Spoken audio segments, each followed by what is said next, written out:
All opinions and quotations in no way represent River West Radio and are the sole responsibility of the producer, guests, and callers. River West Radio is not liable for any legal issues arising from the content of this program, and thank God it is so. You are obsolete, Mr. Wordsworth.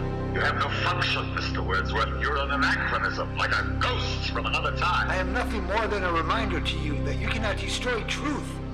You're a bug, Mr. Wordsworth, a crawling insect, an ugly, misformed little creature who has no purpose here, no meaning. I am a human being. I exist. And if I speak one thought out loud, that thought exists, even after I'm shoveled into my grave.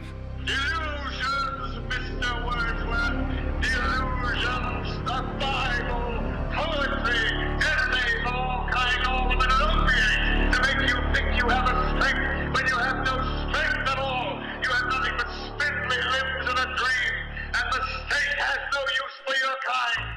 Yeah? Well, we're gonna have to do something about that. This is RiverWestRadio.com, community-supported radio streaming live from Milwaukee, Wisconsin. I'm your host. My name is Michael Wordsworth, and welcome to Breaking Down the News, the show that presents the news highlights of the week, but with a twist. Breaking Down the News is more concerned in bringing you information that wasn't covered on the front pages. Headlines you don't want to miss, because not listening could be dangerous to your freedom, liberty, and health. And good afternoon. It is Wednesday, September 5th, 2012. Congratulations, everyone. We've made it this far. I'm Michael Wordsworth. These are words worth listening to today. In all seriousness, the date to watch, listen closely, is September 12th. September 12th of this year. Not any apocalyptic warning here, but maybe. Could I be more vague? Yes, I could, but that's not what we're going to do to you today. This is some serious stuff. What we're facing, the date to watch, September 12th, we're going to find out whether Germany will bail out the European Union. Okay, I got to break this down to you. I know a lot of you know what the European Union is. Some of you may not. I'm going to take that into consideration. A while back, longer than 10 years ago, but really it started 50, European states formed a union, much like the United States, except they don't have any direct centralized government. Okay. They each have their respective sovereign states, but they made a common currency. And you can imagine when you have a common currency, that's like putting all of our money together and getting rid of our original currencies. Well, the problem is, now imagine if you gave the European Union a credit card because they were falling a little bit behind on their debt. They couldn't pay their bills, and a credit card was issued to them, and the payers of this card debt would ultimately be the taxpayers in America and Europe should the debt go way out of hand. This is the situation we are facing now. I'm explaining the European Union was given a credit card. They put all their money together. More was spent than they could pay for. You see the indications of that? Greece. They're way overspent. They got whamboozled by the ECB, the European Central Bank. Many rich, wealthy investors gutted Greece, took its assets, lent them more money to bail them out. The economy couldn't actually pay back that debt. More problems. Greece, right now, on the ropes. Spain, their banks, hurting bad, been hurting bad. So what now we're facing is on September 12th, we're going to watch to see if Germany will bail out Europe. Some of the headlines are all over the place. We're going to go for Wall Street week ahead. We're going to read some currency focus. We're going to focus on this one question for a moment. Because if Germany does not bail out the euro, basically Germany is the only one holding the euro up right now. Germany has almost as much gold as China. Why is that significant? Because when all these fiat currencies come crumbling, gold, as it has for 6,000 plus years, maintained its value. Before I go off onto gold, let's take a little break. We'll come back. Let's talk about September 12th here. Will Germany bail out the EU? It's unconstitutional to Germany's constitution. That's right. And it said that Germany's parliament actually has integrity. We're going to find out. It gets kind of scary, doesn't it? I'm Michael Wordsworth. Thank you for joining me on this Wednesday. It's a beautiful day out there. We'll be right back.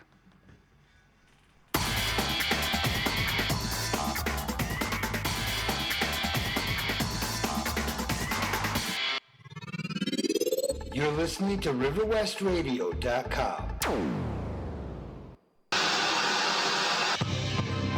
Experiments have shown that less than 1 minute after the viewer begins to watch television, the brain switches from beta-level consciousness, associated with active and logical thought, to alpha level, which is associated with passive acceptance and suggestibility. This is why advertisers spend billions of dollars a year on commercials, as well as product placement within TV shows. Political messages are implanted in fictional TV programs as the relaxed meditative state of the viewer is receptive to the programming. You're listening to RiverWestRadio.com. The following program is brought to you in living color. This is Breaking Down the News, bringing you headlines that should have made the front pages. Streaming live Monday, Wednesday, and Friday, 3:30 p.m. Central Standard.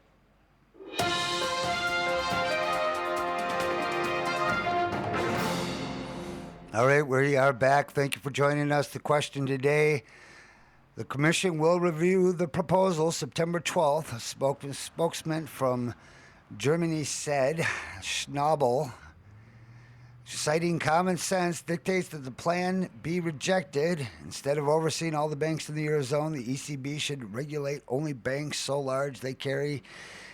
He goes on and on. What he's talking about is important to us. Should the euro actually decide to collapse, we will be affected, some say, 3 weeks later. It's hard to understand that, but leading economists suggest that were the Eurozone ever to financially collapse, unable to pay their debts, their banks failing, their currency devalued, their commerce and trade stopped or greatly diminished, hyperinflation popping through the roof, prices going sky high on everything, exports, imports coming to a halt. How long would that take before it affected America? I've talked to people out there before. For months, we've talked about this, if not for years. I've asked them, hey, Europe's not doing so well. Well, what do we care? Our stock market's doing great. It's above 13,000, isn't it? Well, we'll talk more about that later. It's a smoke and mirror. So the question I'm asking is, we've got to watch September 12th this September. Basically, if the Eurozone collapses, I don't think it will, honestly. I mean, if you want my opinion, doesn't really matter. It won't change things one way or the other, but I read a lot of this stuff. I mean, there's a part of me that would want to say, look, I mean, given the situation that basically, I mean, how could I put it? It's as if Germany, the Eurozone was an egg. There we go. And Germany's standing on top of a building, and they're holding the egg over the side. And the world, America, Eurozone members, everybody's basically going to be looking to Germany on September 12th, whether or not they're going to drop that egg. Very interesting. Some of the headlines that covered this stuff is in the mainstream news.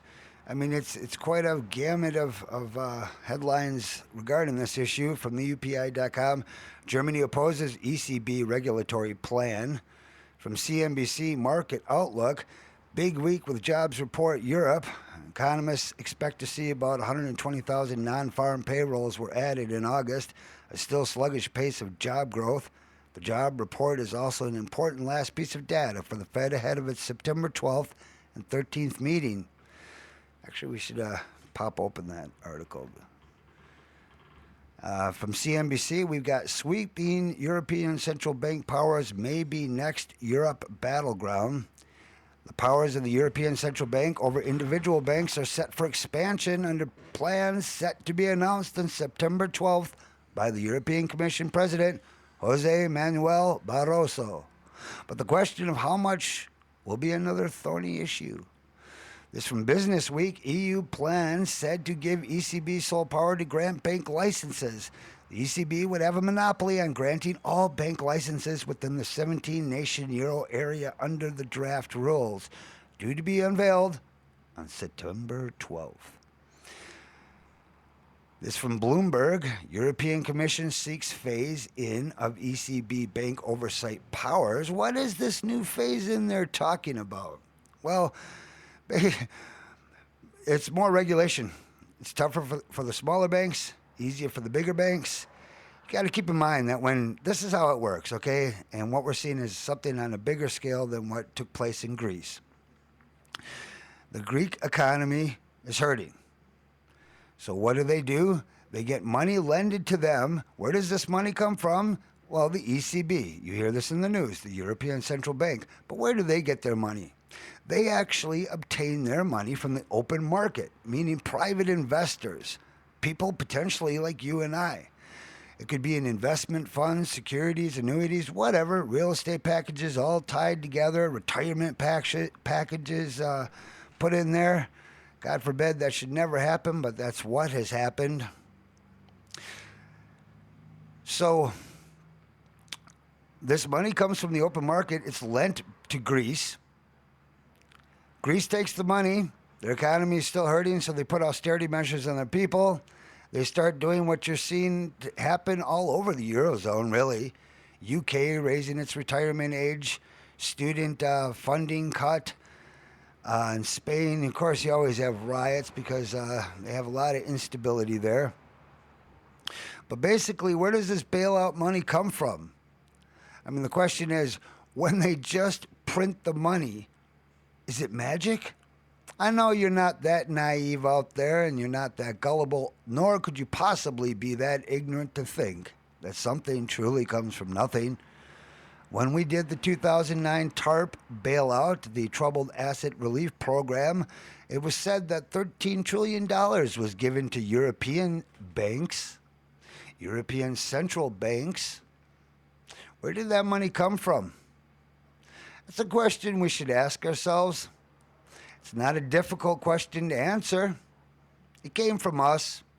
It came from the future promise that we will pay this money back in the form of taxes, budget cuts, austerity measures, currency devaluation, hyperinflation. There was no free ride. We gave them the money to stimulate the economy. Where's the stimulus? Wall Street's doing great. Main Street's hurting. With headlines like this in the news today, you can see that it is something that is being watched. This from Currency Focus, Weekly Forex Commentary, 3rd September 2012, written by Christopher. Bernanke strikes delicate balance on stimulus.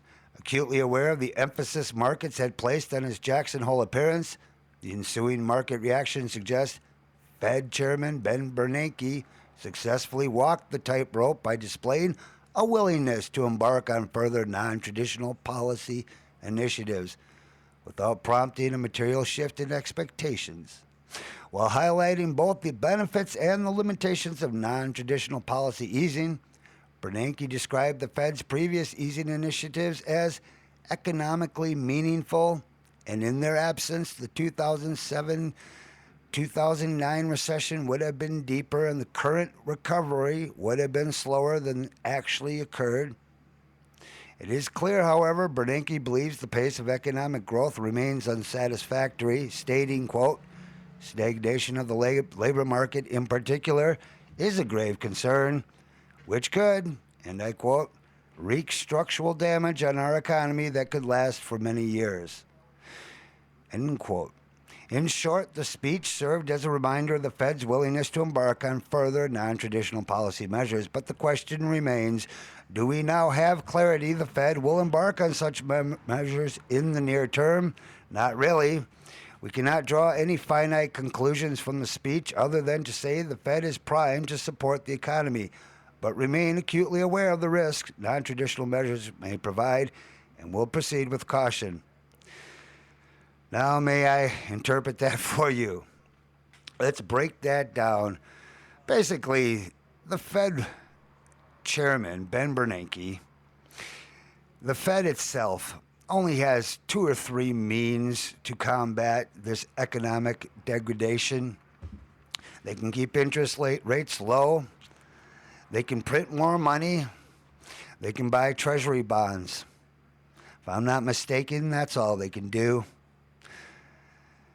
Guess who? I'm going to ask this question. We're going to take a commercial break, but I'm going to pose this just like the mainstream media does. I'm going to ask you out there listening, who's the second biggest buyer of U.S. debt now? Who's the first biggest buyer of U.S. debt now? I'm not asking who's the biggest holder of U.S. treasuries. I'm asking currently, who is buying our debt? The answer might surprise you. I'm Michael Wordsworth. It's Wednesday, September 5th, 2012. Glad you made it.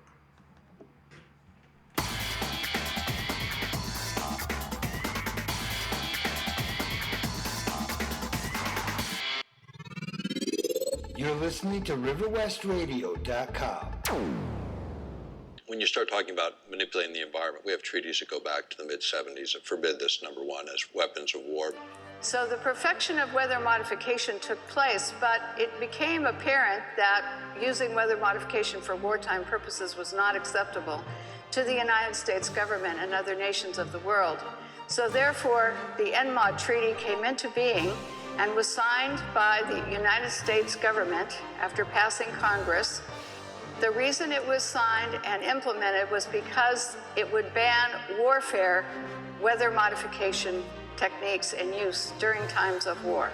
Almost all of our treaties that we've signed, including the non-proliferation, counter-proliferation treaties, chemical treaties, the ones that were signed recently, last few years, back maybe a decade now, I guess time goes. But they had domestic exemptions, and so does the environmental treaty. Where you can do whatever you want in your own territorial boundaries. When you start manipulating weather in one part of the planet, it doesn't look on the ground and say, oh yeah, wait, this is the boundary of a political boundary. It fails to recognize those. So you start to talk about geophysics and manipulating the planet itself. Then it's a question of those kinds of exemptions shouldn't even be allowed. Meteorology and the military have a very long history, as I said, and it goes into the strategic advantage that multiplies your traditional force, that is your armament, into using nature to your advantage as well. The following program is brought to you in living color. This is Breaking Down the News, bringing you headlines that should have made the front pages. Streaming live Monday, Wednesday, and Friday, 3:30 p.m. Central Standard.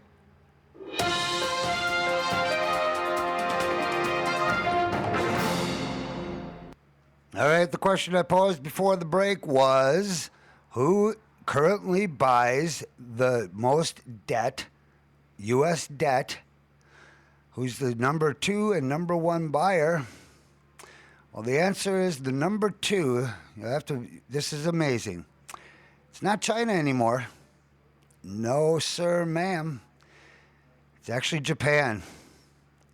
That's right. Japan is the second biggest buyer of U.S. treasuries right now. Why is that important? or significant?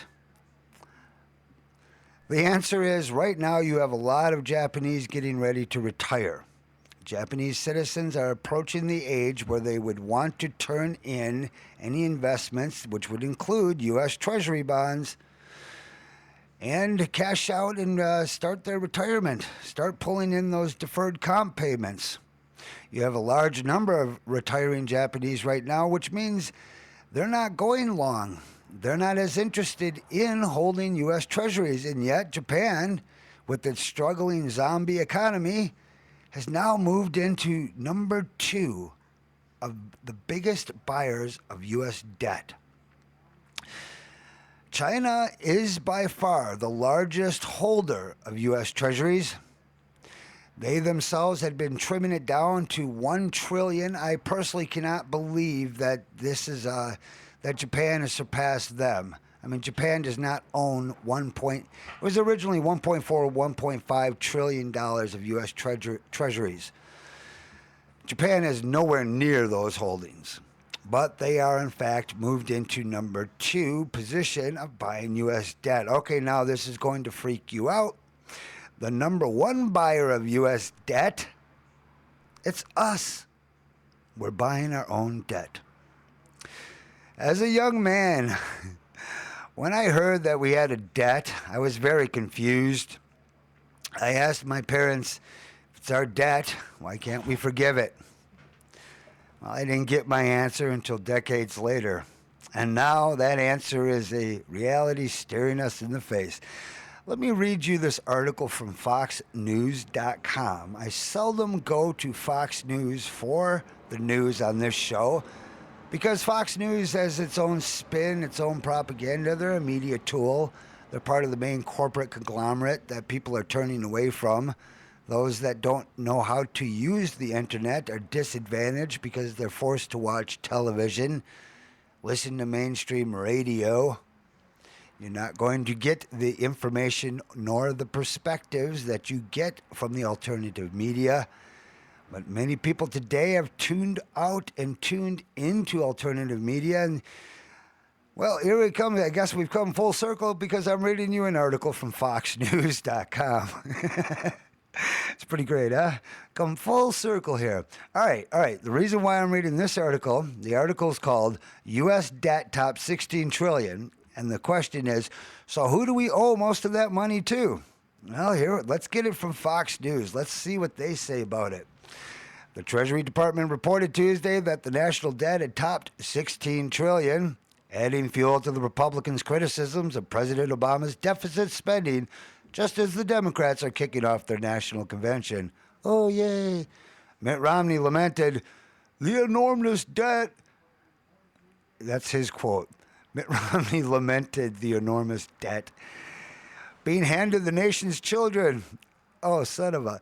How dare they... Being handed the nation's children while House Speaker John Boehner called it a sad reminder of President Obama's broken promise to cut the deficit in half. Well, there you go. Boehner said it's a sad reminder that President Obama's broken promise to cut the deficit in half. We're up to $16 trillion, folks, according to this article. According to pretty much every article, they posted online what our national debt is. We've gone from billions to trillions, and then, look, it's really, honestly, it jumped tremendously under Bush. It jumped tremendously under Obama. Let me just continue with this article. But if you thought China's been doing most of the bankrolling, you might be surprised to learn who really holds our federal mortgage. Fully 2/3 of the national debt is owed to the U.S. government. And now, keep in mind, this is according to Fox News here. Fully 2/3 of the national debt is owed to the U.S. government, American investors, and future retirees through the Social Security Trust Fund and pension plans for civil service workers and military personnel. China, it turns out, holds less than 8% of the money our government has borrowed over the years. Ouch. Less than 8%. Well, I thought that 1.4 trillion was a lot. I guess this is amazing here. All right. Now listen what they said. Fully 2/3 of the national debt is owed to the U.S. government. American investors and future retirees through the Social Security Trust Fund. Now, look, if all those funds are tied into the market, which they are, and the market collapses, which it hasn't, well, what would... It's irreversible. I mean, it's amazing. So the answer is, who do we owe the debt to? Actually, you, I, everyone paying taxes, working and struggling and paying into this tax system. Anybody that has property, anybody that uses U.S. currency, you will be paying for this. I said it to you today. I've said it to you many, many times on this show, but the reality just isn't going to sink in. The poor college kids out here, they're running around, God bless them. I mean, they're running around collecting their free college money. I think that's kind of slowing down now. Thinking that, and it wasn't a bad decision, thinking like, look, I got to go to college to get a better job, be more competitive in this tough job market. That's not bad thinking. The problem is racking up those student loans. Those are unforgivable debts. They're issued by the Fed. Those ones will be collected no matter where you go, no matter what you do. As long as you're paying taxes, they will garnish those wages. So you have to make payment arrangements. I have a friend right now paying off $350 a month in that particular person's debt owed to the government for that free money. See, there's no free money. It's the lure. Take this now and owe us later. Well, I wish I could think of a great story. Pinocchio comes to mind. I mean, it really does. The story of the wooden little boy that runs away from home, ends up playing and becomes a donkey. Well, in this case, taking that free money, and we have a debt crisis right now. The student debt loans right now, I believe it tops $1 trillion. Don't quote me on that fact, but that's how high it is. It's way up there. It's a lot of money for the college graduates. It's a lot of money for the people that didn't graduate. I guess either way, you're still looking for a job with that degree. Last statistic I got was 53% of college graduates are not working. 24% of all the jobs are decent. The rest suck. And by suck, I mean, look, you've got Walmart, McDonald's, big corporations. They hire you part-time. Kmart, they don't give you any benefits. Guess who has to give you benefits? Your friends that actually own their own businesses. Your fellow middle-class members that run their own businesses. They have to pay their full-time employees. See, this is how we're losing the local Main Street, and then we're slowly being taken over by the corporate Wall Street. Well, that's not quite a shocking revelation, is it? It's not to me. But even hearing that now, it's apparent that that's what is taking place. And while Democrats and Republicans on both sides blame each other as to who is responsible for this, the degradation continues. I'm Michael Wordsworth. We're going to come back and talk more about who this debt is owed to, why September 12th is important, what we are possibly facing in the near future. It just gives me shivers to even suggest the possibilities. Look, when this deck of cards, this little, what do you call it, a house of cards, when you were little kids, you built houses out of cards. When you went over to Grandma, she said, Grandma, can I play with those? And it was really precarious, and you built it up high, and it was complex, and if you got your little fingers there, it was just right. That is our current financial situation. Our entire financial structure is a house of cards delicately built by children. All right, if that isn't spooky enough, I don't know what is. I'm Michael Wordsworth. We'll be right back.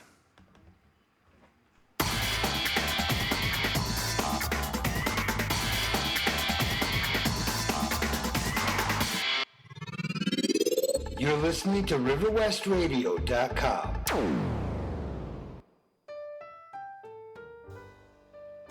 The kitchen is the heart of the home, but at Monsanto, we're a megalithic agricultural group attempting to destroy farmers all across your country. We bring you horrible foods that attack your stomach lining, DNA, give you kidney and liver failure. Monsanto, bringing Franken foods to your family at home. Don't you just hate us? Say no to GMO. Are you tired of commercials always telling you that you're tired when you know you're tired because you wake up early and go to bed late and every moment in between is spent trying to figure out how you're going to make that next dollar? Well, you're not alone. Millions of Americans are walking around in a sleep-deprived, zombie-like state amplified by psych meds and pharmaceuticals found in their drinking water. So just be glad you're not one of them, unless you are, in which case I'm sorry you had to hear this. But wait, there's more.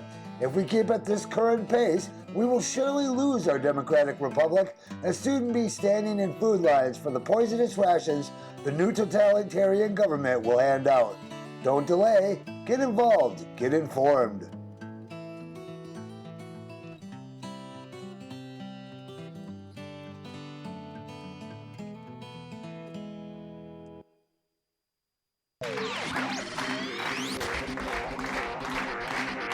And now, live from River West Radio, the man with words worth listening to, your host, Michael Wordsworth.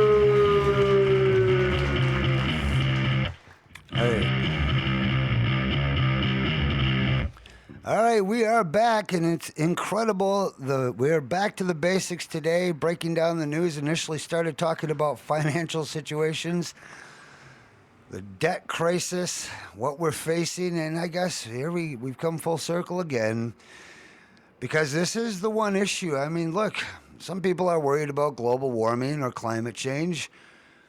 That's an issue. I mean, pollution, there's one. Electrical pollution. I mean, there's GMO foods. There's all sorts of issues. However, if our finances aren't in order, what's going to happen? You know, it's kind of funny. I mean, just put it that way. If our finances aren't in order, how will we? What will it matter? I mean, we won't be able to deal with the crisis if we don't have the. You see where I'm going with that. Well, I was reading from the article. The question today is, so who do we owe most of the money to? Most of the money. I love that article. U.S. debt tops $16 trillion. So who do we owe most of that money to? First off, let me talk about that $16 trillion. That's the number that's officially given to us. There are actually, globally, it's estimated $700 trillion in unexposed derivatives. When you consider that, just take one bank in America, Bank of America, in fact. New York Times reported that they have $76 trillion in unexposed derivatives sitting on their liability sheets. All right, look, our entire national debt is $16 trillion.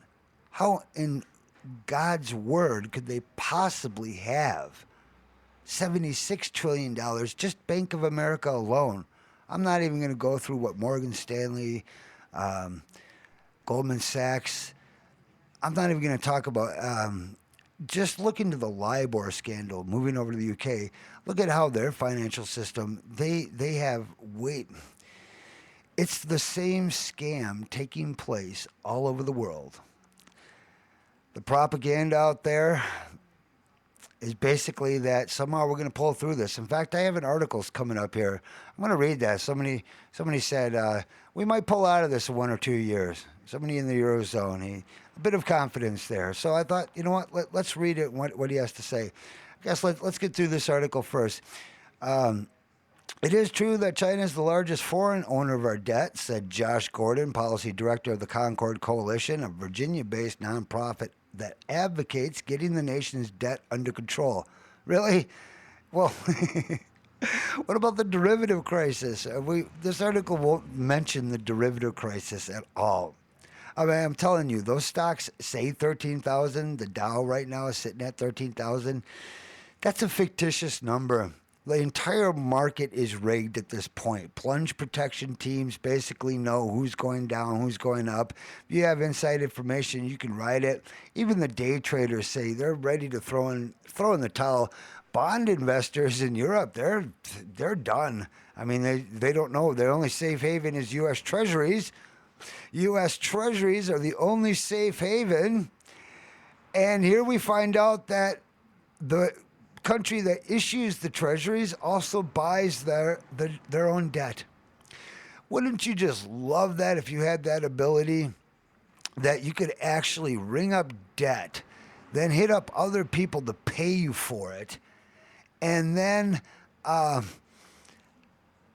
monetize that debt and get a loan with it? Go to the bank and say, so what is your collateral? Well, I have all this money I owe other people, but it's okay because they're going to pay me back for it. But wait, don't you owe that money? No. I've got this completely flipped around. They're going to pay me for the money I owe them. Now, keep in mind, look. Where has some of this money been spent? I mean, where are the big expenditures? Actually, it's said that the military budget isn't as big as you would think. I forget exactly those. It's been a while since I've done those budget figures. But when I first heard it, I remember I was like, wow, I would have thought it would have been more than that. But keep in mind, seriously, all those secret programs are not listed in that budget. You do not have the secret programs budget, and it is extensive and off the charts. It has been since the end of World War II. All these bomb-making facilities and roads and secret missile silo bases. I've heard of entire towns of people working for the federal government on secret military programs, and they weren't allowed to talk about it. This isn't conspiracy stuff. This is for real. I'm telling you the God's honest truth. Entire towns of people have managed to keep their mouths quiet about this because their job depended on it, and it was said to be in the interest of national security. I mean, they're working on new and improved nuclear project, missiles, and, basically bigger and better ways to kill people. Well, that money isn't reported in there. So again, like the $16 trillion debt, this isn't the truth of the matter. Let's go on with the article. Economists differ on when the national debt actually crested the 16 trillion mark. Oh, well, when isn't? It's there. Who cares? With some saying it occurred on Friday and others saying it happened on Tuesday. Oh, thanks for mentioning that article. But none, Fox News, they bring you only the important information, don't they? But none doubt that the federal government's tab is immense and growing. I don't doubt it. In fact, I'm reporting that it's way over 16 trillion. You're crazy, Just under $5 trillion of the national debt is owed to the Social Security Trust Fund and federal pension systems. Well, at least, look, this is the money that they openly admit they owe you. They owe you, the retirees that worked all your lives and paid into the system and were promised a retirement. They owe you apparently $5 trillion. A little more than $11 trillion is owed to foreign and domestic investors and the Federal Reserve. I love that. And the Federal Reserve. Again, people, think about this. Think about the Federal Reserve. It just, as the paradigm shift has occurred over the last few years, it's largely understood now. The Federal Reserve is a privately owned bank. Let that sink into your consciousness. Our money is not issued by Congress directly. We have the Federal Reserve, which was created in 1913, as it was supposed to be the solution to banking crisis. But then soon after, a decade or more after, we had the first Great Depression of this century. And that's since the Federal Reserve has been in charge, a hamburger has gone from a nickel to $8. $5 at McDonald's, $1 on the dollar menu, but that isn't, let's not even talk about that. So, 11 trillion is owed to foreign and domestic investors and the Federal Reserve, which buys up treasuries in order to drag down interest rates through quantitative easing. Quantitative easing. It's a fancy term, isn't it? In fact, until recent times, I never heard this term. Quantitative easing. It's financial unscrewing.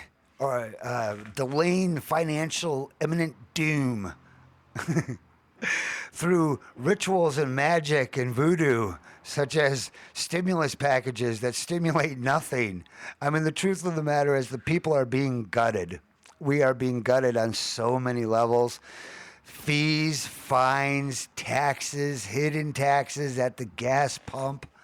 I have warned people now about going into Iran. Do not do that. You are going to have escalating gas prices that are way out of control.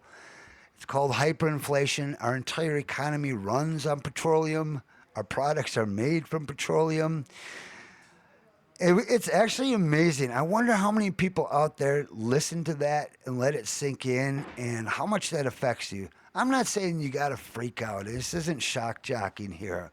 But I mean, honestly, the stuff that I speak about on this show, I'm not the only one. I'm not some prophet here or something like this. I'm not the only news network that is out there that's alternative media telling people the exact same thing. I'm just that version here in the local community broadcasting to the world, hoping to God that people really are listening and taking this to heart. So let me shut up and bring you more information, okay? All right, so you've got China has actually decreased. I'm reading the Fox News article again here. China has actually decreased its holdings of U.S. debt over the past year, dropping from 1.31 trillion in June 2011 to 1.16 trillion a year later. Holy crap, because they were up to 1.5 trillion, but they said years ago, like 4 years ago, China announced actually that they're going to diminish their treasury buys. So that this isn't a shock to me. Here we see they are diminishing it. They said back then, this was 3-4 years ago, Chinese economists stated that they want to maintain around $1 trillion of U.S. debt. That's all that they can really afford to hold on to. You know what, honestly, you really want the real perspective. China has so much gold right now. They've been buying tons of gold. That's not being reported in the news. Tons of gold, and they are sitting on a wealth, just like Germany, actually. I mean, it's really interesting. So when you hear that they own 1.31 trillion, and now it's down to 1.12 trillion. I'm sorry, 1.16 trillion.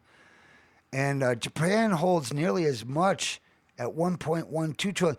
Wow, holy crap. I'm sorry. I reported earlier that Japan's holdings were nowhere near China's. Well, I was wrong, and allow me to correct myself. Japan apparently holds nearly as much at 1.12 trillion. $1.12. How's that? Let's say it's easier if I just break this down to just like dollars. Okay. China holds $1.16 of our debt, and Japan holds $1.12. So, boy, I had no idea that Japan held that much. Huh. Fox News goes on to report, and keep in mind what I said about Japan is that, wow, they're holding that. The problem is they're going to be wanting to dump those treasuries because they're retiring people, a large population like ours, like our baby boomers.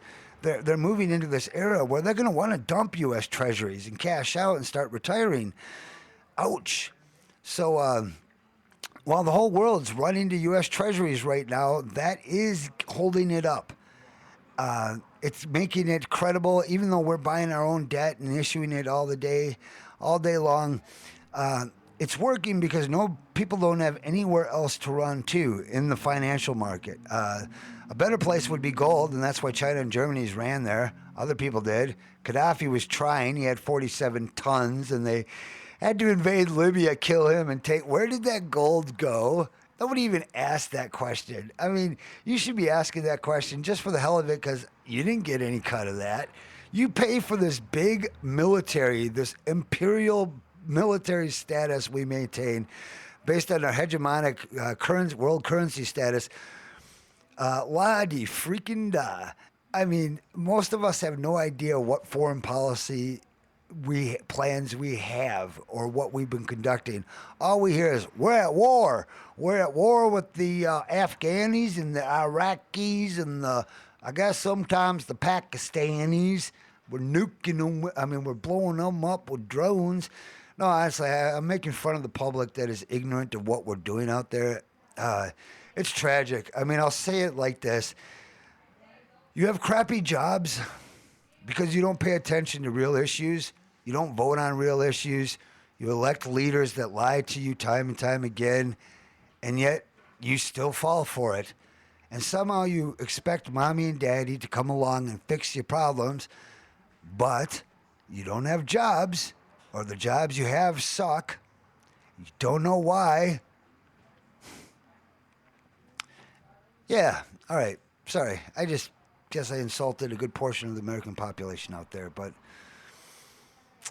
some of us, some of the people listening would agree with me, though. I mean, that's kind of the fun of all this, is that, like, the only people listening to this show, I mean, first of all, you have to comprehend what I'm even saying and see the relevance of it to even be concerned. You would have shut off this show for a half hour ago. Well, anyhow, let's learn some more from Fox News here. I mean, I did learn that Japan and China are just about on par with U.S. debt holdings. Oh, son of a bee. All right, yet China continues to be viewed as the poster child for financing our deficit spending, often demonized as if it is holding our debt over us. Well, it's our debt. Okay, anyhow, Republican U.S. Representative Michelle Bachmann joked during her failed campaign for the GOP presidential nomination that when it came to the debt, oh, this is horrible. Michelle Bachmann said, "Who's your daddy?" A reference to Chinese President Hu Jintao. And when you see it spelled H-U as opposed to W-H-O, and for those of you missing the current phrase of why, the colloquialism, would you call it, who's your daddy? This is some sort of derogative phrase. It's basically when, like I say, an older man's paying for a younger girl's way, or it doesn't necessarily have to be, but that's the connotation, that your daddy's not your biological father, it's your financial provider that's actually probably not related to you, and most likely you're having engaged with romantic sexual relations with. There you go. So this is why this phrase, I mean, actually in some ways it's very funny. I would have probably laughed at some other point, but who's your daddy? But you can't laugh because Michelle Bachmann is actually saying to you, the American people, with this callous remark, who's your daddy? A reference to the Chinese president holding debt over you. And the debt that they hold over you, look, here's the threat, that they would cash in those treasuries for what? Dollars? I mean, it gets kind of interesting. Like, we're going to get rid of these U.S. treasuries and cash them in for dollars and then buy something. And then maybe that's why I reported about 3 weeks ago that China has been secretly buying massive amounts of gold, tons of gold, from the U.S. Fed window directly, bypassing Wall Street brokers and investors and traders, commodity traders that would normally trade in such things. No. This is a government-to-government exchange. So I guess, in a sense, that's how we're paying our debt off? With gold? I thought gold, they don't even recommend gold for your IRAs. Why not? I think there's very few of them that actually do recommend gold for your IRAs. You know what? The sad thing is, you can't hold gold certificates. You can't hold silver certificates. JP Morgan Stanley, they sold way more silver than they actually possess. I mean, this is the issue. This is why the physical trade of things like gold going to China is important, because at the end of the day, that was your true commodity value. Those were your true raw wealth. So you got Michelle Bachmann here making jokes. Who's your daddy? We need to fire our daddy. We need to fire her. I guess I'm not even sure what happened to her. Not a big fan of her. Totally establishment type individual. So anyhow, President Obama during his 2008 campaign criticized President Bush for taking out a credit card from the Bank of China in the name of children, driving up our national debt from $5 trillion for the first 42 presidents. I don't know. Let me just get through this. I've spent too much time on this article from Fox News. It's just been kind of nice debunking the spin out of it. it just kind of, in fact, yeah, I'm going to close this. We're going to take a short little break, come back.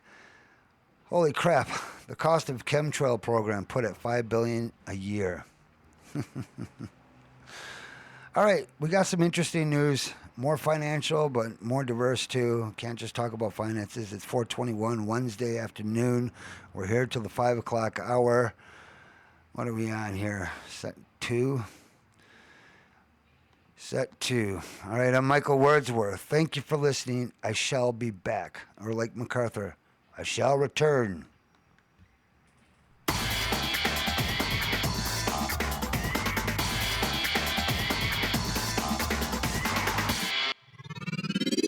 You're listening to RiverWestRadio.com. When you're out on the road, you want to know them tires are touching the pavement. You want rubber to concrete. When you're out there, you want to drive knowing that you're in control of the wheel. But what about your government? Don't you think your government should have its reality check and the rubber hit the pavement? What's going to put the brakes on the rampant fiscal spending, budget problems? It's not the voter, it's not the constituents, it won't be the leaders. The problem ain't the leaders, it's the followers. Get behind the wheel, America. It's like the roaring 20s all over again. The stock markets are well above 12,000. It's as if nothing could go wrong, or could it? The truth is, the American economy is not as strong as it actually appears. The job reports for June were down, manufacturing down. The actual CPI rate, if you adjusted it correctly, would show that unemployment is at a staggering 22%. 46 million Americans are on food stamps, and guess who runs that program? Not the government, no, Goldman Sachs. I'm telling you, the situation here is more abrupt than we think. Wake up, America. We have hard times coming.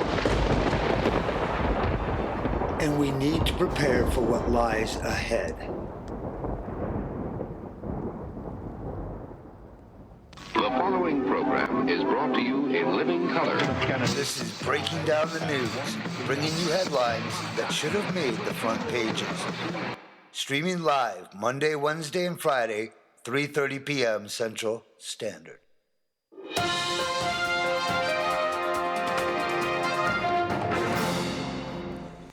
Good afternoon, and thank you for joining us again. The cost of the chemtrail program put at $5 billion a year. New study looks at specially adapted aircraft to disperse particles into upper atmosphere. This article by Paul Joseph Watson, Infowars.com. The cost of a massive program to spray sun-dimming particles into the upper atmosphere in the name of halting global warming, a process some contend is already underway via chemtrails, has been put at just below $5 billion a year. U.S. scientists writing in the journal Environmental Research Letters concluded that, quote, planes or airships could carry sun-dimming materials high into the atmosphere for an affordable price tag of below $5 billion a year as a way to slow climate change, reports Reuters. That from reported in Reuters, a very prominent newspaper. In fact, I'm going to actually click that open. I just want to read Reuters saying that. Reuters characterized it as a process both feasible and affordable. Let me ask you something, America. Has anybody voted on this? Has anybody talked to you about whether or not you want poisonous particulates sprayed all over the atmosphere in the interest of stopping global warming? I mean, whether global warming is a real issue or not, some believe it is, some believe it ain't. But let me just ask this. Shouldn't covering the atmosphere with dangerous chemicals and toxins, such as aluminum dioxide, barium, sulfate particulates, should we spend, I mean, the question is funny. It doesn't even come down to a question. The $5 billion a year is irrelevant. I mean, if it was worth doing, $5 billion a year wouldn't be the issue, especially if our overall economy depended on it. Here's the problem. Dimming the sun by spraying a cloud of artificial toxic chemicals all over the globe just to block sunlight is not a genius idea. It's an insane, psychopathic, madman idea. Do you guys not remember that crops grow on sunlight? When they spray over a region with this chemical spraying, your solar power battery generators will go down 25 to 30%. I mean, that's a direct scientific measurement system. In other words, you're losing power, well, you're also losing light to your crops. And whereas this year we did experience a drought that, in my humble opinion, was caused by this chemical spraying, that people on Wall Street, I've reported on the fact that they have weather derivatives. Look up weather derivatives. It's unbelievable. They actually make money by failure of crops. So in this sense, if you have a method of predicting crop failure by causing crop failure, well, there was billions to be made this summer by this drought that we're suffering through. Let me go back to this article because this is important. The cost of using specially adapted aircraft able to operate at high altitudes as a delivery system to disperse sulfur particles was put at $1 to $2 billion a year. Using giant guns or rockets would be more expensive. Oh my God, they actually considered just shooting giant... You know, it's called the volcano. Why don't you just set off the volcanoes and you'll cover the atmosphere? I mean, what if they... There's my question. Okay, say you even do this. Say some people actually out there believe that it's totally fine that a non-elected governmental body has decided to take our $5 billion of our tax dollars a year and in turn spray our entire global atmosphere with sulfur particulates and aluminum dioxide, and just say that was a good idea. No, I can't say that. But I had a point there I was going to make. I mean, just the giant guns or rockets really threw me off. I mean, just, okay. Oh no, here's my point. It was a good point, so I got to mention it. Okay, say we did this. What if we had some volcanoes go off, like Mount St. Helens again this year? Now, that's just going to add to the overall clouding of our sun.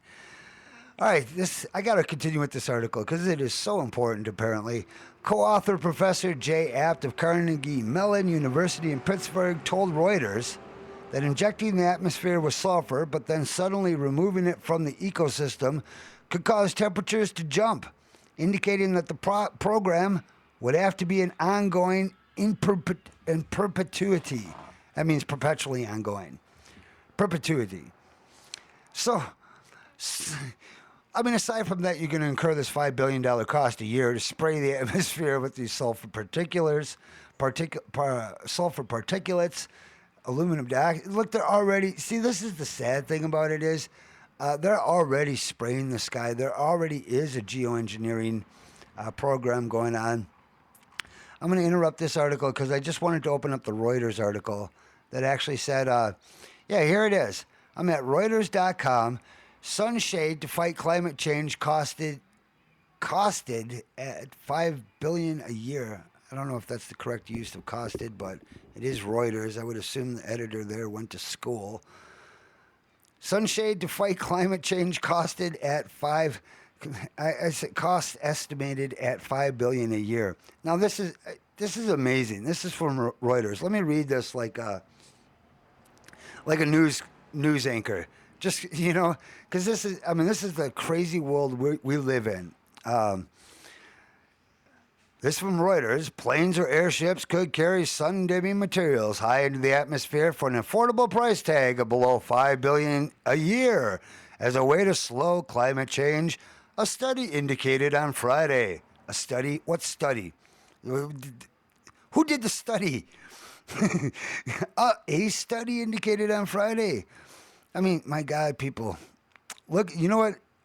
Watch the movie, Why in the World Are They Spraying? That is the best movie out there on this subject.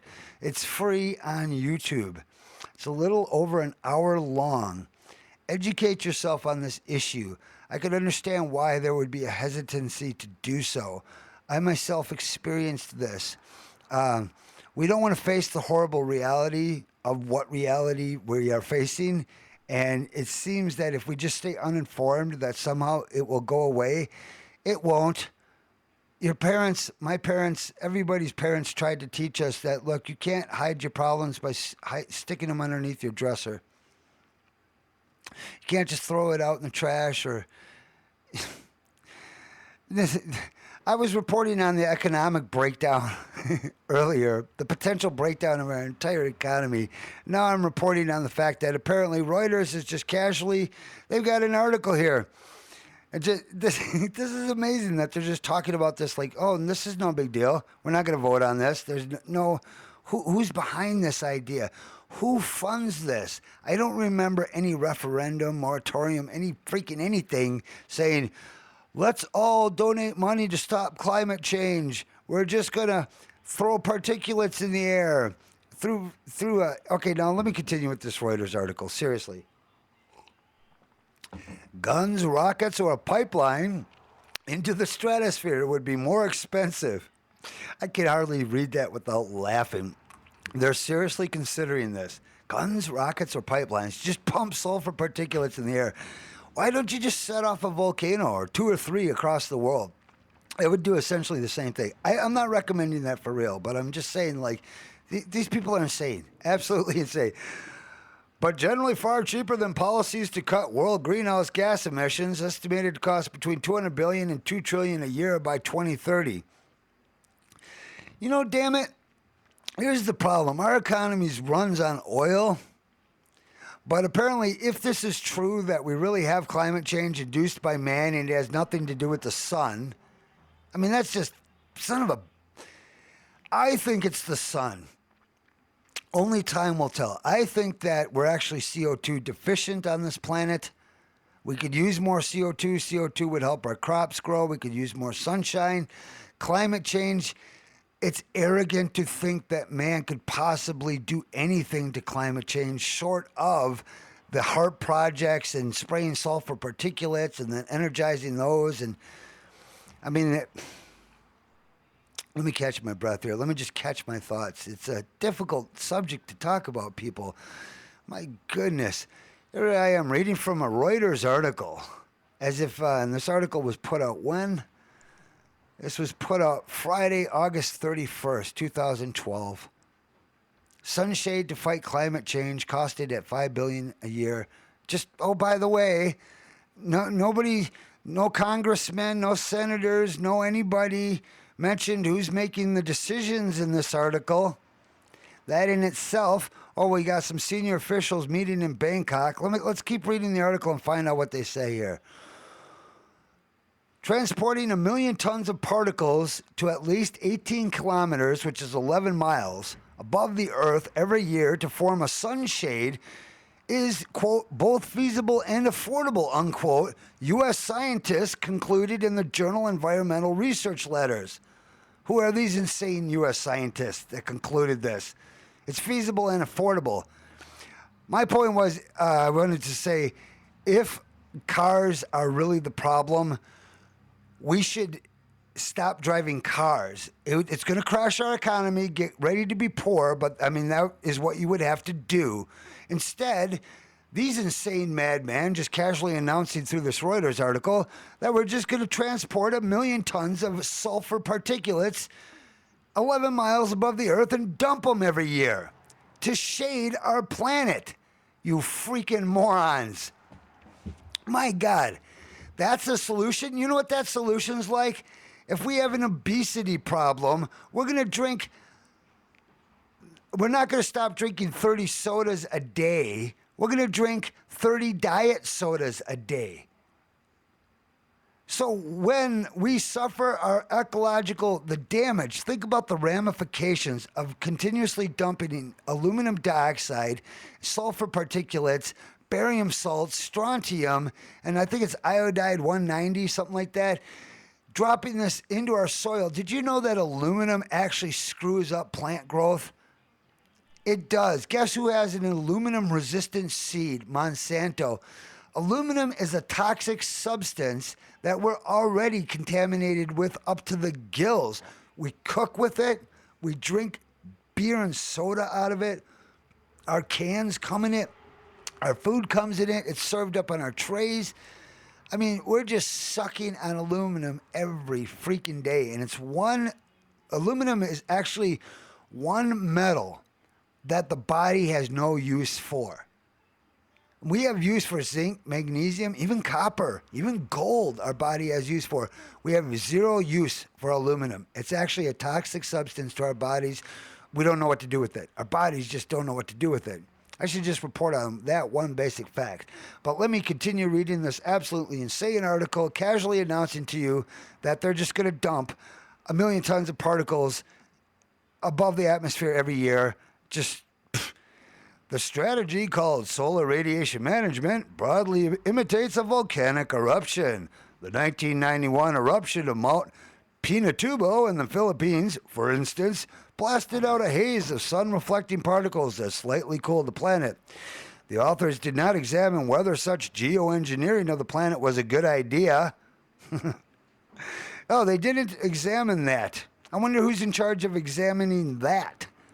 The ramifications of geoengineering, the long-term effects on the planet and the people living and the animals and the plants of dumping. You know, we're always talking about sequestering carbon, but you sons of bitches always have you have no problem with unsequestering aluminum dioxide and sulfur particulates. I mean, that's amazing, isn't it? We fear the carbon, we fear the CO2, but we're going to completely acquiesce to the idea of completely spraying our atmosphere with 11 tons of particulates every year. Oh, it'll probably become fashionable. Oh, it's a nice shady day. I love clear skies. I love it when there's just a few fluffy, puffy clouds hanging there, pretty and white, gray shadows in them mixed with blue, and then fringes and lining of the sunlight all around the cloud. One of the most difficult things to paint, one of the most beautiful things to stare up at. And then I see these chemtrails spraying across the sky. To me, it looks like graffiti. It looks like some amateurish attempt. And then I watch as those chemtrails, what some people call contrails, some people claim that it's just harmless CO2 particulates. If it's CO2, should the global warming alarmists be concerned about that then? Like our jets are spraying CO2 out there. Well, we're not going to stop that. We're not going to concern ourselves with that. We're just going to give money to Al Gore. That's the most important thing out of anything. So let's continue with this article. I didn't know I'd spend so much time, but this is so important. I have to. One attribute of solar radiation management is that it is quite inexpensive, co-author Professor Jay Apt of Carnegie Mellon University in Pittsburgh told Reuters. That doesn't mean it's the preferred strategy. And then the article goes on to talk about planes and airships. Ooh, those are cool. I'm being facetious. New aircraft specially adapted to high altitudes would probably be the cheapest delivery system with a price tag of $1 to $2 billion a year, they said. A new hybrid airship could be affordable, but might be unstable at high altitudes. A 12-mile long space elevator pipe hanging from a helium-fueled platform was possible in theory, but highly uncertain. Now they're just talking about just junk science thrown in here. Yeah, a freaking space elevator. We're going to build a space elevator as a possibility to haul up 11 tons of crap. Could you imagine seeing that on the horizon line? You can't. It'd be like the Tower of Babel. The famous tower, the biblical story, the Tower of Babel. They tried to build it up to the sky. Buddy, even with our technology, you aren't pulling that off today. I mean, we're a little off from pulling off that. And why would you do it? Why? Why? Oh, man. All right, let me go on with this article. I don't want to read the crap that they're talking about. Some experts favor geoengineering as a quick fix when governments are far from a deal to slow climate change that is expected to cause more heat waves, floods, and rising sea levels. Okay, that sentence in itself should have sent up flags to you. Some experts favor geoengineering as a quick fix when governments are far from a deal to slow climate change. Do you see the Orwellian doublespeak right there? Some experts favor geoengineering as a quick. If the governments are far from a deal, the governments are elected officials that are supposed to hire, fire, seek out, fund such experts and scientists to make these decisions on the collective behalf of all Americans or all citizens of the world. And here they're saying, well, the governments can't come in agreement, so we're just going to bypass government. Some experts have said that we're just going to geoengineer it with a quick fix and bypass government process altogether. Which brings my question, maybe the anarchists are right. What do we even need a government for if this is the situation? And then our public opinion is supposed to be, this is what this article is doing. It's supposed to, so they're telling you they're going to do this, but I'm telling you they already have been doing it for over 10 years now. They have already been spraying our skies with an extensive geoengineering project worldwide. Go watch the movie, Why in the World Are They Spraying? It's on YouTube. It's free. It's great, too. And here this Reuters article is coming along to say that this is what they're thinking about, and the real concern isn't the long-term ramifications of dumping toxic poison into our atmosphere and letting it fall into our soil and water and consuming it, plants, animals, and people consuming it. No, that's not the issue of this article. It's how much will it cost? What stupid mechanism will they deliver it? Will it be a giant gun, a rocket, a space elevator? I don't know. How about they've already been using jet commercial airliners, mixing it in with the jet fuel already? Come on, Grandma, Grandpa, Mom, Dad, I can remember jet trails used to be contrails at high altitudes. They'd be thin. Very rarely would you see one reach from one end of the sky to another. Very rarely.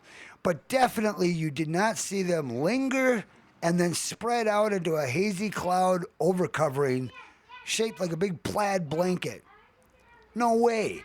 No way. That's recent. And for those of you born after 1990, you grew up thinking that this was normal, that this is the way clouds are. No, you can clearly see that even the poor public education system will teach you that enough about clouds so that you can see that these are natural formations of clouds, and then this is the chemical spray. It imitates the high altitude cirrus clouds. That's what it looks like. But that happens only at high altitudes and under certain conditions, those sort of wispy cirrus clouds. This is at low altitudes right over your city. Coincidence? I wonder. So, in any case, dimming sunlight would for should I even bother? Here, I'll continue reading this article just so that you can hear the crap that they're trying to tell the public. Senior officials. Now, they don't say who they are, who these senior officials are, but this article is letting you know that they're meeting in Bangkok this week for a new round of UN talks, aiming to agree a deal in 2015. Global greenhouse gas emissions have continued to rise, with China, the United States, and the European Union the top emitters. You know what's so bizarre about this? If it's a greenhouse gas, I thought that the greenhouse gas concern was that light passed through it and then it would get trapped because the gas wouldn't allow it to get back out. I don't know why we were supposed to freak out about the greenhouse condition on Earth, but it occurs to me that spraying extra cloud covers all the place actually effectively is like it is aerosolizing the air. So you're amplifying the problem. Yes, you're dimming the sunlight, but that's not a good idea either. Here, the article says the United States and the European Union are the top emitters.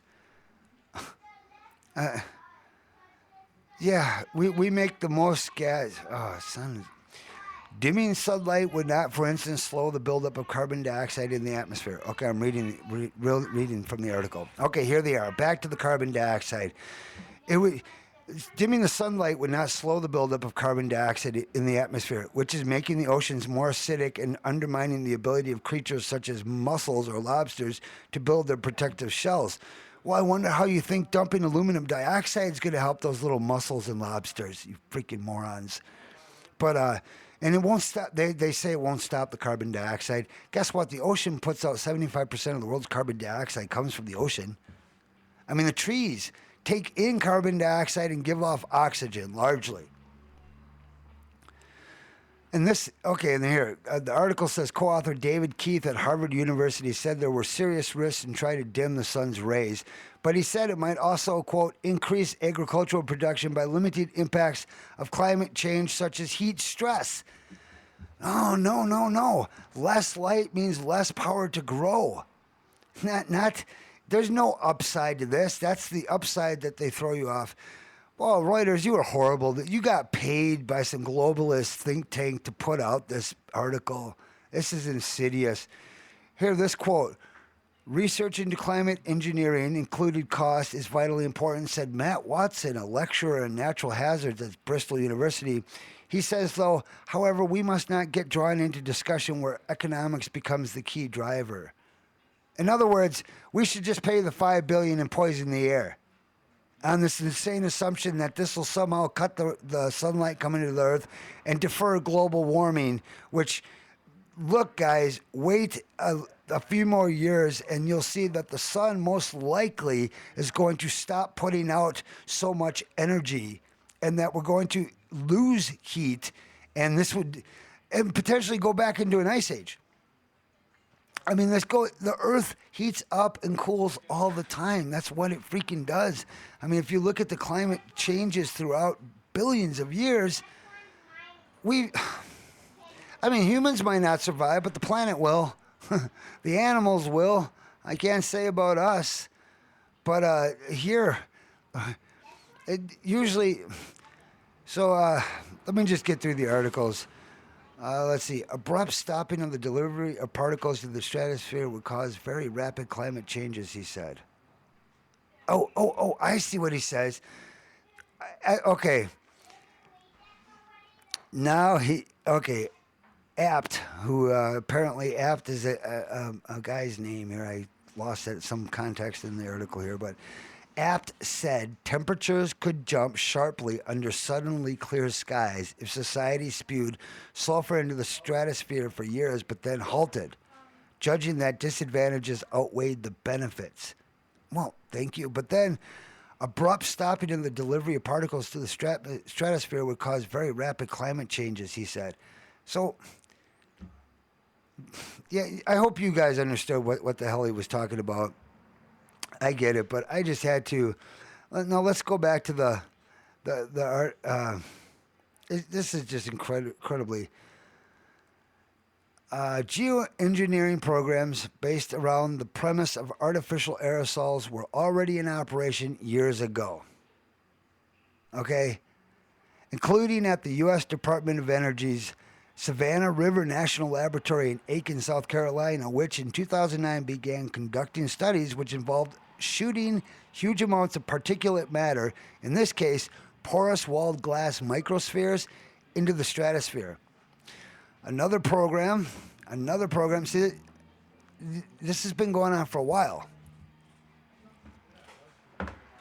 Another program under the Department of Energy's Atmospheric Science Program is directed towards, quote, developing comprehensive understanding of the atmospheric processes that controls the transport, transformation, and fate of energy-related trace chemicals and particulate matter. The Department of Energy website states that the current focus of the program is aerosol radiative forcing of climate, aerosol formation and evolution, and aerosol properties that affect direct and indirect influences on climate and climate change. Wow. These programs are already having the effect of blocking out sunlight. The emergence of the chemtrails phenomenon coincided with an average 22% drop in sunlight reaching the Earth's surface. In 2008, a KSLA news investigation found that a substance that fell to Earth from a high-altitude chemtrail contained high levels of barium, noting it as, when tested in the lab, 6.8 parts per million, and lead, 8.2 parts per million, as well as trace amounts of other chemicals, including arsenic, chromium, cadmium, selenium, and silver. Of these, all but one are metals. Some are toxic, while several are rarely or never found in nature. Oh, that's right. There's some, I forget which one of these. Is cadmium the one that's never found in nature? Cadmium, chromium. There's a good test there. Which of these chemicals are not naturally formed in nature? Wish a chemist was here. Well, the newscast focuses on barium, which its research shows is a hallmark of chemtrails. KSLA found barium levels in its samples at 6.8 parts per million, more than 6 times the toxic level set by the EPA. Isn't that interesting? The EPA, they say that barium is a toxic substance and that it should only be 1 parts per million. And here it's 6.8. So this is 6 times the toxic level set by the EPA. Gee, that's a problem, isn't it? Should we call the EPA to report that they're dumping toxic chemicals in our atmosphere that's getting in our food, water, and land? When you listen to this, I mean, seriously, you have to, this is breaking down the news. I'm Michael Wordsworth. We are covering, first we covered serious financial issues, and now we're apparently covering this. We're talking about geoengineering. Reuters recently just put out an article saying, oh, it's no big deal. No big deal. The cost of chemtrails is going to be $5 billion a year, and there's some... maybe it's a good idea, maybe it isn't, but we're probably just going to do it anyhow. Well, actually, they're doing it already. And then later, they're just going to admit they're doing it. And then, like all issues like this, first they do it, then they lie about and deny it. And then they call you a conspiracy nutball if you say that they're doing it. It's kind of like the Trans-Texas Corridor. That's a great example. Building a highway from Mexico to Canada through America, come up right through Texas. They said to Texas citizens, it doesn't exist. There is no Trans-Texas Corridor. And then the citizens would see billboards saying Trans-Texas Corridor coming soon. And then they'd go back to their elected officials and say, hey, you have billboards up here. And then the officials said, yeah, we're doing it anyhow. But you denied it existed while we were protesting. Yeah, but now we're moving on with it. What do you got a problem with that? You think you got elected officials running your government? No. It doesn't work that way anymore. Well, this article from Reuters is kind of like the billboard in Texas announcing that the Trans-Texas Corridor is coming through your town. Reuters is saying, they're just casually talking about spending $5 billion a year to dump 11 tons of sulfur particulates and God knows what into our atmosphere to kind of put like a big shade blanket over our sky. It's kind of a nice comfy. It's just going to cover you with toxic chemicals and it's going to shade you from the sun. You like shade, don't you? You should, right? Look, I'm going to take a break. I deserve a break. I've been talking my butt off here. It's just so important. So I'll be right back. Not much time left. It's 5:54, headed up to the top of the hour. Thank you for listening today. Seriously. I'll be back Friday, 3:30 to 6. Ouch, long day, but guess it gives me more time to cover more issues, and that's important. In some ways, I feel like I'm just polishing the silverware on the deck of the Titanic as we sink into the cold Arctic depths to our ultimate demise. But I guess I like polishing silverware on the deck of the Titanic. I'll be right back.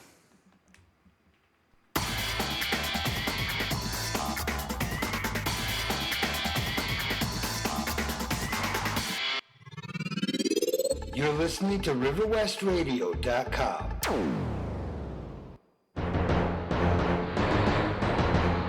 The TSA has consistently made the news with bad reports about its moral conduct, questionable employees, civil rights violations, everything from workers stealing cash out of travelers' luggage to trafficking drugs through airport security gates. Congresswoman Blackburn recently brought to the news media an awareness of the TSA's hiring of known child molesters and child porn collectors.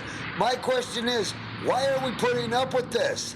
Why have we become so tolerant of being peasant slaves that we will acquiesce to anything? I've come to the DFW International Airport outside Dallas, Texas, to ask some questions of ordinary passengers and to interview the TSA workers themselves. Let's go in and see what they have to say. I don't like what I have to put up with every time I fly. Ted Wilsonberg travels by plane frequently and has to get groped on a regular basis. But does he have to put up with this? No.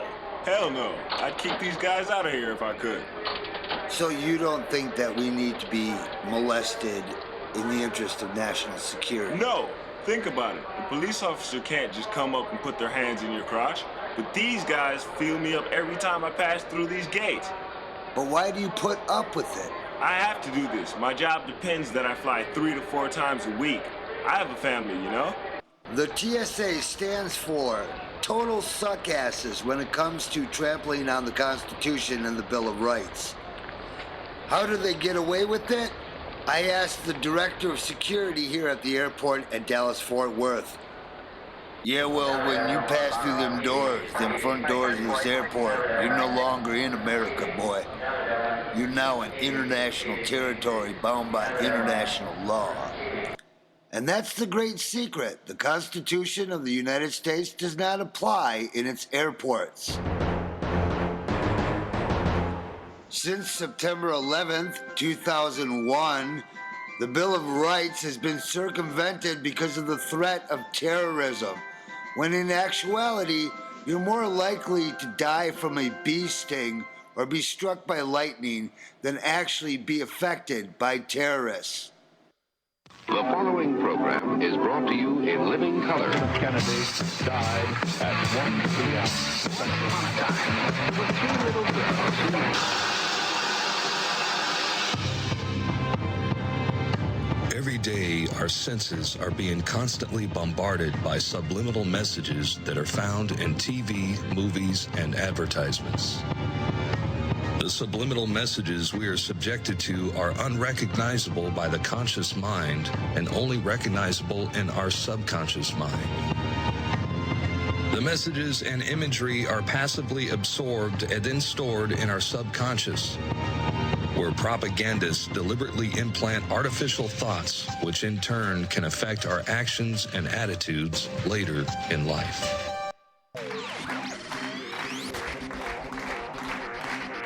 And now, live from River West Radio, the man with words worth listening to, your host, Michael Wordsworth.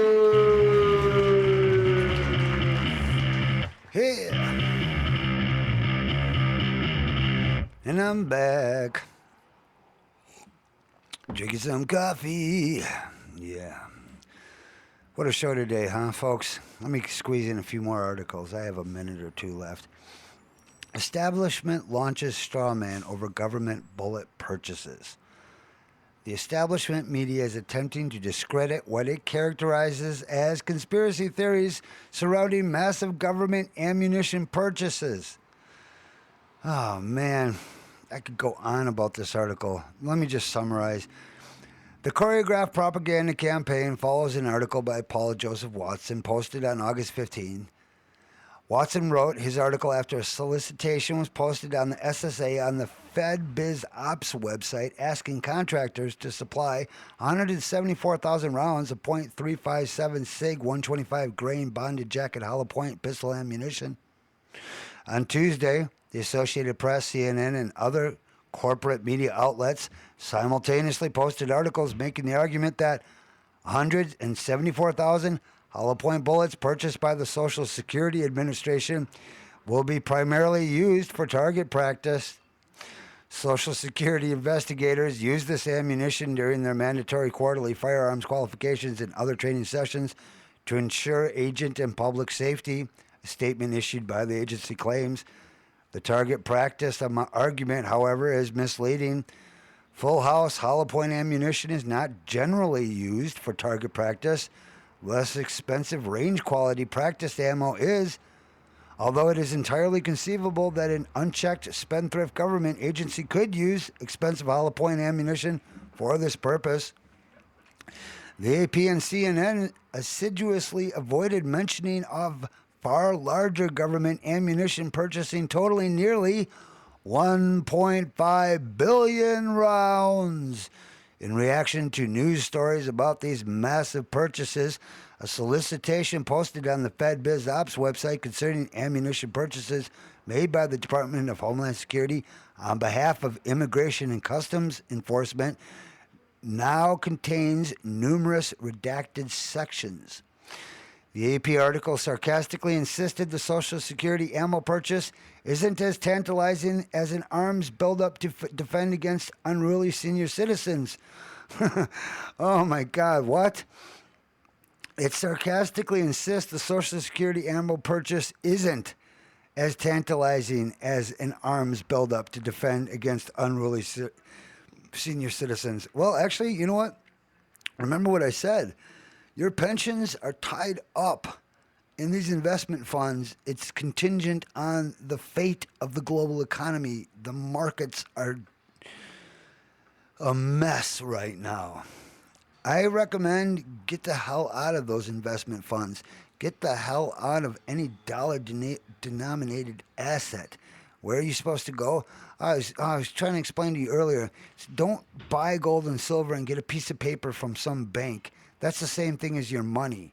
Or actually, it's actually better because in theory it was backed up by some gold and silver. You can cash that piece of paper in for gold and silver. But let me tell you right now, if everybody took their silver certificates and cashed them in at the bank, J.P. Morgan wouldn't have it. They don't have enough silver holding. And that's kind of what a fiat currency is. I mean, that's actually a great example. You have to physically hold gold and silver. You have to bury it in your backyard. You have to, it's unbelievable. I mean, if you don't possess it, you don't own it. Because when they collapse things, all those contracts will become null and void. One day they're going to announce that our government is insolvent. They will not pay the pensions. The stock market will crash. You got to prepare for this. Get the hell out of it. If you're on a fixed income, I feel so sorry for you because those are the people that get hit hardest, fastest, and first. You have hyperinflation, dollar devaluation, diminishing pensions or no pensions, stock market crash. I guess it doesn't matter. I mean, a fixed income's a fixed income. You can't go beyond it. All right, look, I'm Michael Wordsworth. I wanted to read a couple more articles. Apparently, Al-Qaeda is helping America mess with Russia. I'll read that on the next show. Let me just pull out of here. Thank you for listening today. I appreciate it. I appreciate anybody actually tuning in. It shows you care. I care. That's why I do this. I'm going to keep reporting this until I can't do it anymore, which is, I'm not going to stop. It's just a matter of any factor could take me off air, couldn't it? One day they could just declare it's illegal to say anything other than government propaganda. We're almost to that point.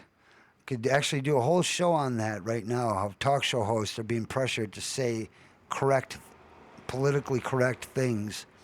It's not the way America is. It's not what it was. It's not the fight to separate ourselves from the oppression of tyranny that we originally started this country, those principles on.